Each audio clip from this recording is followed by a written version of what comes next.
Hello friends, welcome back to my channel. আশা করি সবাই ভালো আছো। আমিও খুব ভালো আছি, কিন্তু এখন অনেকেই ভালো নেই। কেন বলো তো? কারণ এই যে এত লিগাল স্টেপ, স্ট্রাইক, একটা পরপর একটা যেন ডিজাস্টার চলছে। হ্যাঁ, এখন যেটা চলছে সেইটা নিয়েই জাস্ট আলোচনা একটু করতে এলাম, যে এইটা কি করা উচিত হয়েছে না হয়নি। মানে আমি শুয়ের কথা বলছি। ওর বিরুদ্ধে ম্যান্ডি যে কেস করেছে সেটা নিয়ে বলছি। একটা লিগাল নোটিশ তাহলে চলেই এলো শুয়ের বাড়িতে। একটা কেন, এর আগেও এসছে, সেই বড় চ্যানেল অর্থাৎ MSLরা পাঠিয়েছিল, তারপরে আবার এই আরেকটা এলো। তাহলে শুধু শুকেই কেন সবাই লিগাল নোটিশ পাঠায়? এইটা একটা বড় কোশ্চেন। কারণ হলো, সুতপা হলো, আমি নাম নিয়েই বলছি, ভীষণ অ্যাডামেন্ট। এবং ও মনে করে ও যেটা বলে, ও যেটা করে সেটা একদম ঠিক বলে। হ্যাঁ, ও কন্ট্রোভার্সিটা ভালো করে, মানে ওর মানে দেখার ক্ষমতা, অবজারভেশন ক্ষমতাটা অনেকের থেকেই বেশি ভালো। কিন্তু ওর যেটা অনেকের থেকে বেশি খারাপ, সেটা হলো, আমি যেটা বলছি ঠিক বলছি, আমি যেটা করছি ঠিক করছি, আমি কারোর উপদেশ শুনবও না, আমি কারোর মতো চলবও না। মানে আমি দোষ করেছি তো কী আছে, ঘাড় গুজবো না, ঘাড় নামাবো না, আমি করেছি তো বেশ করেছি, এর পরের স্টেপটা দেখা যাবে। এই জন্যই ও বিপদে পড়ে, বা বিপদে মধ্যে দিয়েই ও চলছে। কিন্তু কথাটা হচ্ছে, ও তো একা নয়, ও ফ্যামিলির মধ্যে থাকে। আমার এটাই মনে হয়েছে যে আমরা ফ্যামিলির মধ্যে বাস করি, আমাদের জন্য যদি কোনো ঝামেলা আমাদের উপরেও আসে, তাহলে সেটা আমার ফ্যামিলির উপরেও আসে। তার মানে আমার সঙ্গে আমার ফ্যামিলিটাও কিন্তু ভোগে। এই জিনিসটা ও বোঝে কিনা আমি জানি না, কিন্তু আমার এই জিনিসটা ভালো লাগে না, অ্যাকচুয়ালি ভালো লাগে না। আমিও জীবনে প্রথম যখন কন্ট্রোভার্সিতে আসি, আমি ওর এগেনস্টেই কন্ট্রোভার্সি করেছিলাম। কারণ তখন সম্ভবত ও এই ম্যান্ডিদের এগেনস্টেই নানান রকম কথা বলছিল, এবং টিনার হয়ে কথা বলছিল। মানে ওই সময়টা, সেই সময়টা আমি ফার্স্ট আসি, এবং ওর এগেনস্টেই আমার ফার্স্ট ভিডিওটা ছিল। কারণ আমার ভালো লাগেনি, অ্যাকচুয়ালি ভালো লাগেনি ওই রকম। তখন তো আরও বেশি অ্যাডামেন্ট ছিল, অনেক বেশি আক্রমণাত্মক ছিল, মুখের ভাষা প্রচণ্ড খারাপ ছিল। মানে সাংঘাতিক বাজে লেগেছিল ওকে আমার ঢুকেই ফার্স্ট। কিন্তু যেটা ভালো লেগেছিল ওর গানের গলা আর ওর অবজারভেশন ক্ষমতা, যেটা এখনও আছে, তখনও ছিল। আর যদি ও নেক্সট থেকে যায়, মানে থেকে যায় অর্থে, ও যদি ওর যেরকম কনফিডেন্স লেভেল, ও যদি সেইভাবে এইসব লিগাল কেস ফেস সামলে নিয়ে ও নেক্সট এগিয়ে যেতে পারে, ও কিন্তু অনেক দূর যাবে, সেটা আমরা জানি। কিন্তু নিজেকে ঠিক করে নিয়ে এই যে চলছে, এই যে ওর চরিত্র, এই চরিত্র নিয়ে ওর এই ফিল্ডে মাথা ঠান্ডা করে ফ্যামিলি নিয়ে টিকে থাকা কিন্তু খুব মুশকিল। যাই হোক, আমার একটাই উদ্দেশ্য, আমি কন্ট্রোভার্সি করতে বসেছি। কন্ট্রোভার্সি মানে আমি কোনো ভিডিওতে কোনো ব্লগারদের বা যাই হোক যে কোনো ভিডিও দেখে আমি সেই ভিডিওর খামতি, ভালো মন্দ এইসব নিয়ে জাস্ট আলোচনা করব। মানে ভিডিও টু ভিডিও আমি ভিডিও বানাবো। সেই ভিডিওতে দর্শক দেখতে পাচ্ছে না, যে ভিডিও বানিয়েছে সে দেখায়নি, তাহলে সেই টপিকস নিয়ে আমার কথা বলার অধিকারটা কোথায়? ফার্স্ট অফ অল, আমার তো কোনো অধিকার নেই। সে যতটা দেখাচ্ছে আমি ঠিক ততটাই কথা বলতে পারি। তার বাড়িতেও আমার যাই না, তা সে আমার ব্যক্তিগত চেনা পরিচিত নয় যে আমি তাকে জানি, তার ভিতরের খবর বলবো বা বলার আমার অধিকার আছে। আমি জানলেও আমার বলার অধিকার থাকে না, কারণ লোক জানে না। আমার সঙ্গে যারা দেখছে ওই চ্যানেলটাকে বা ওই ভিডিওটাকে, তারা জানে না। তাহলে তারা যেটা জানে না সেটা আমি বলতে পারি না। কিন্তু সুতপা কী করেছে, এইগুলোকেই ও ভিউজ কামানোর রাস্তায় নেমেছে। মানে লোক যেটা জানে না, আমি সেই জিনিসটা বলছি। মানে তোমরা আমার চ্যানেলে এসো, তাহলে সেই অজানা জিনিসগুলো জানতে পারবে। লোক ভিড় করেছে, ভিউজ হয়েছে, ইনকাম হয়েছে। কারণ স্বাভাবিক, মানুষ যেগুলো দেখতে পায় না, পেছনে কি আছে, এর কারণটা কি, এইগুলো জানার জন্য যেখানে কথা হবে সেখানে ভিড় হবে, স্বাভাবিক। যেখানে অন্য চ্যানেল কিছু বলছে না, ওর চ্যানেলেই কথাবার্তা হচ্ছে, সবাই গিয়ে ওখানেই ভিড় হবে। তার জন্যই তো এই ভিউজ কম বেশি অমুক তমুক হয়। কিন্তু এর ফলটাও তো একটা নেগেটিভ রয়েছে। দেখো, যার সম্বন্ধে বলছি সে কতদিন নিতে পারবে সেটাও তো দেখতে হবে। তার আর্থিক ক্ষমতা থাক আর না থাক, সে তো কারোর সাহায্যও পেতে পারে, যেভাবে MSLরা পেয়েছে। কারোর সাহায্য, যার সাহায্যে ওরা এরকম একটা কেস করতে পেরেছে। আর ম্যান্ডির তো পয়সার অভাব নেই, ও তো এমনিই কেস করতে পারে। তাহলে কেন আমি নিজেই আমার নিজের বিপদটা ডেকে আনবো। সবাই যেরকম ভিডিও করছে আমিও করি, সবার যেরকম ভিউ হয়েছে সেরকম হবে, বা তার থেকে কম বেশি হবে, কারণ সবার বাচনভঙ্গি সমান নয়, সবাই একই জিনিস বলে না। যেমন আমি যদি মনে করি কোনো ভিডিও নিয়ে বা কোনো জিনিস নিয়ে কথা বলবো, আমি কিন্তু তখন কোনো ভিডিও দেখি না, কারণ দেখি না, আমার ভয় করে যে আমি হয়তো কারোর মতো না বলে ফেলি, বা কারোর কথা আমার মুখে না চলে আসে, এই ভয় আমি ওই সময় ভিডিওগুলো দেখি না। যেটা আমি দিনের শুরুতে কন্ট্রোভার্সি বাদ দিয়ে যদি কোনো ভিডিও দেখি, তাহলে সেই ভিডিও করতে আমি এইভাবেই পন্থা অবলম্বন করি। এখন যদি কোনো ক্রিয়েটারকে বলি, তখন তো তার ভিডিও দেখেই আমার বলতে হবে, সেটা তো অন্য ব্যাপার। কিন্তু আমি এই প্রভাবিতটা হই না। তাহলে কি হবে?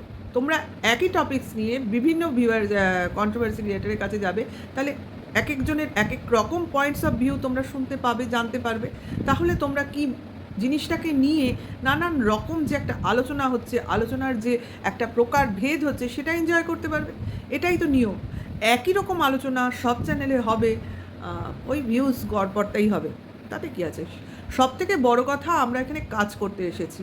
প্রথমে কাজের শুরুতেই যদি ভিউজের দিকে এরম করে দেখি, আমার তো ভিউজ হচ্ছে না, আমার তো ভিউজ বেশি হচ্ছে, এই জিনিসটা যদি দেখি, তাহলে কিন্তু আমার কাজের ওপর পড়বে, এফেক্ট হবে। কাজেই বেশি ভিউজ হলে তো আমি বেশি বেশি কাজ করবো, ওটা তো একটা পজিটিভ এফেক্ট। কিন্তু যখন আমার ভিউজটা কম হবে, যেমন আমার হয়, আমি যদি সেই দিকে দেখি, আমি কিন্তু নেক্সট কাজটা করতে মোটিভেট হতে পারবো না। ওই জন্য আমি ভিউজ দেখি না, আমি শুধু টপিকস দেখি এবং আমি আমার ভিডিওস করি। আমি শুধু দেখি ভিডিওতে আমি কি বলছি আর ভিডিওটা আমার কতটা বড় হলো, ব্যাস এইটা হলো আমার টার্গেট। এইবার আমি দিনে ঠিকমতো ভিডিওস দিতে পারছি নাকি, মানে আমার রোজ একটা রেগুলারিটি মেনটেন করতে পারছি নাকি, এটাই তো মেন দরকার। তারপর ভবিষ্যতে দেখা যাবে কি হবে কি হবে না, সব থেকে বড় কথা। কারণ এটা এখন আমার পক্ষে ঠিক আছে, কিন্তু যারা রোজগার করব বলে ইউটিউবে আসছে, মানে তাদের রোজগারটা প্রায়োরিটি বেশি, যে আমার রোজগার করতেই হবে, সেখানে তারা খুব মানে অ্যাংজাইটি ফিল করে যে কী করলে বেশি ইনকাম করলে হবে, কি করলে ভিউজ বেশি হবে। এই সব করতে গিয়েই নানান রকম বিপদে ফেসে যায়। মানে যেখানে দেখে এই কাজটা করা উচিত না, যেটা কিনা সুতপা করেছে, যে গোপন সূত্রের খবর, যেটা কিনা কেউ দেখেনি কেউ শোনেনি, সেগুলো নিয়ে নিয়ে এসে নিত্যদিন ভিডিও করেছে তার নিজস্ব ভঙ্গিতে। দেখো, সেগুলোই তো নিজের কবর নিজেই খুঁড়ে ফেললো। যতই আমি মনে সাহস দেখাই, আমার কিছু হবে না বলি, আমিও একটা লিগাল স্টেপ নিলাম, আমার সঙ্গেও লিগাল অ্যাডভাইজার আছে, যতই বলো, এগুলো কিন্তু হেডেক। আমাদের নিত্যদিনের মধ্যে কিন্তু এই কেস খামারি কিন্তু যায় না, ঠিক আছে? কারণ আমরা সেই রকম ফ্যামিলিতে থাকি না যে আমরা কেস নিয়েই থাকবো, আমি খুব শান্ত মস্তিষ্কের, হচ্ছে হোক, দেখা যাবে, এইভাবে কি সম্ভব? এইভাবে কিন্তু আমাদের মতো মিডল ক্লাস ফ্যামিলিতে সম্ভব না। লোকে কি বলবে একটা ম্যাটার করে, এইগুলো চলে। কিন্তু আমি তা বলে বলছি না যে আমি প্রতিবাদের ভাষাটা আমার পাল্টে যাবে, কিন্তু ও যে কাজগুলো করেছে সেগুলো কিন্তু মোটেও ভালো কাজ করেনি। ও যদি সঠিক পথে থাকতো, তাহলে তো এই কেসই হতো না, কেসই হতো না। কেস করার আগে মানুষ দুবার ভাবতো যে এর বিরুদ্ধে কেস করছি, এ কেস ধোপে টিকবে তো।